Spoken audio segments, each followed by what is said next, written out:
नमस्कार। देखिए, हेल्थ की दुनिया ना एक जंग के मैदान जैसी है।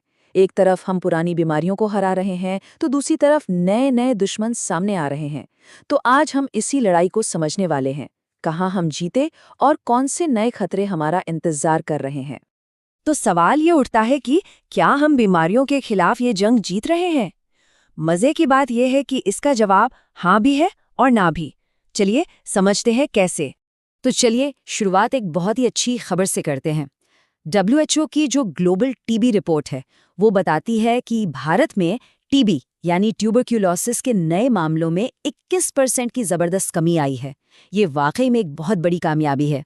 तो हाँ, जैसा मैंने कहा, पहले अच्छी खबरें देखते हैं कि हेल्थ के मोर्चे पर हमारी कुछ हाल की बड़ी जीतें कौन कौन सी रही हैं।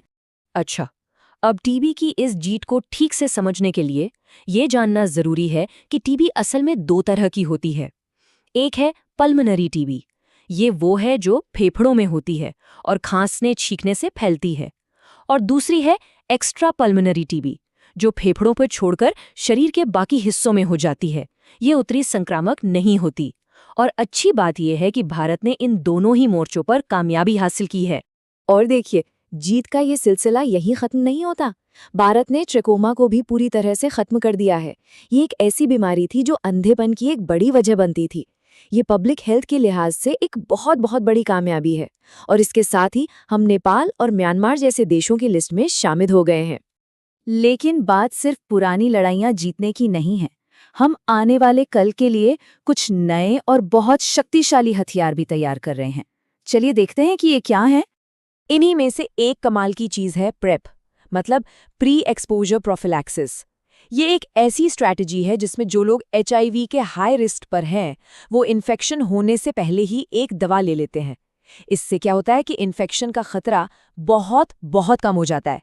एक तरह का सेफ्टी शील्ड समझ लीजिए। और अब इसी प्रेप स्ट्रैटेजी को और भी मजबूत बनाने के लिए एक नई दवा बाजार में आ गई है, जिसका नाम है लेनाकैपोविर। अमेरिका की FDA ने इसे हरी झंडी दे दी है और माना जा रहा है कि ये HIV को रोकने में एक असली गेम चेंजर साबित हो सकती है। और हाँ, इनोवेशन के इस दौर में भारत भी पीछे नहीं है। सर्वाइकल कैंसर, इसकी जांच के लिए देश में बनी पहली HPV टेस्ट किट को मंजूरी मिल गई है। ये मेक इन इंडिया की एक बहुत बड़ी कामयाबी है, जो खासकर महिलाओं के हेल्थ सिक्योरिटी में एक बड़ा रोल निभाने वाली है। तो ये तो हो गए बाहरी हथियार, पर हमारे शरीर के अंदर भी एक गजब की फौज है। तो अब बात करते हैं एक ऐसी साइंटिफिक डिस्कवरी की जिसे हाल ही में नोबेल प्राइज मिला है। और ये एक ऐसी खोज है जो मेडिकल साइंस की दुनिया को हमेशा के लिए बदल सकती है। कभी सोचा है कि हमारा इम्यून सिस्टम, जो बाहर से आने वाले कीटाणुओं पर तो हमला करता है, वो हमारे अपने ही शरीर के सेल्स पर हमला क्यों नहीं कर देता?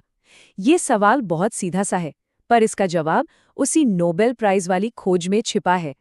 तो देखिए, हमारे शरीर में ना एक 2 लेवल का सिक्योरिटी सिस्टम है।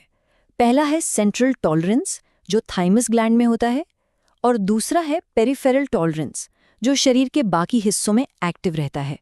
चलिए समझते हैं कि ये काम कैसे करता है। इसे ऐसे समझिए, मान लीजिए कि थाइमस एक ट्रेनिंग स्कूल है। यहाँ पर T सेल्स को ट्रेनिंग दी जाती है कि दोस्त और दुश्मन में फर्क कैसे करें। अब ज्यादातर T सेल्स तो ये सीख जाते हैं, पर कुछ बागी सेल्स होते हैं जो इस ट्रेनिंग से बच निकलते हैं। बस यहीं पर एंट्री होती है रेगुलेटरी T सेल्स की, जिन्हें हम इम्यून पीसकीपर्स भी कह सकते हैं। इनका काम है इन बागी सेल्स को ढूंढना और उन्हें शांत करना, ताकि हमारा शरीर खुद पर ही हमला ना कर दे। और ये खोज इतनी जरूरी क्यों है? क्योंकि इस समझ के साथ हम ऑटो इम्यून बीमारियों का बेहतर इलाज ढूंढ सकते हैं, कैंसर के लिए बिल्कुल नई थेरेपी बना सकते हैं, और यहाँ तक कि ऑर्गन ट्रांसप्लांट के रिजेक्ट होने के खतरे को भी कम कर सकते हैं। ये सच में एक क्रांति है। लेकिन जैसा कि होता है, हर जीत के साथ एक नई चुनौती भी आती है। तो अब बात करते हैं एक ऐसे ग्लोबल खतरे की जो चुपचाप धीरे धीरे बढ़ रहा है, और ये इतना बड़ा खतरा है कि हमारी सारी जीतों पर पानी फेर सकता है।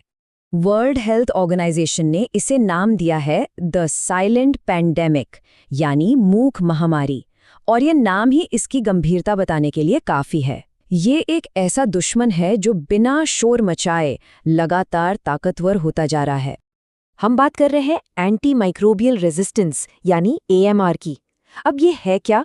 ये वो सिचुएशन है जब बैक्टीरिया और वायरस जैसे कीटाणु उन दवाओं के खिलाफ ही मजबूत हो जाते हैं जो उन्हें मारने के लिए बनी हैं। मतलब वो एक ढाल बना लेते हैं और इसी से पैदा होते हैं सुपर बग्स, जिन पर हमारी दवाएं असर करना बंद कर देती हैं। और सबसे हैरान करने वाली बात पता है क्या है? इस खतरे को बढ़ाने में कहीं ना कहीं हम खुद भी जिम्मेदार हैं। एंटीबायोटिक्स का अंधाधुंध इस्तेमाल, इंडस्ट्री से होने वाला पोल्यूशन, खराब वेस्ट मैनेजमेंट, ये सारी चीजें मिलकर इस साइलेंट पैंडेमिक को और भी ज्यादा ताकतवर बना रही हैं।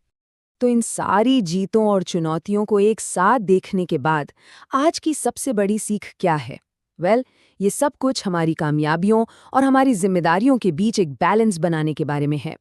तो कहानी के दो पहलू बिल्कुल साफ हैं। एक तरफ है टीबी और ट्रेकोमा पर हमारी जीत, नोबेल प्राइज जैसी जबरदस्त साइंटिफिक तरक्की, और दूसरी तरफ है AMR यानी साइलेंट पेंडेमिक का बढ़ता हुआ खतरा। एक तरफ विज्ञान की ताकत है तो दूसरी तरफ हमारी जिम्मेदारी। और यहीं पर हम आज के सबसे अहम सवाल पर आकर रुकते हैं। साइंस हमें लगातार नए और बेहतर सॉल्यूशन को दे रहा है, पर क्या हम उन्हें जिम्मेदारी से इस्तेमाल कर रहे हैं? इसी सवाल के जवाब पर हमारे हेल्थ का, हमारा भविष्य टिका है। इस पर सोचना बहुत जरूरी है। धन्यवाद।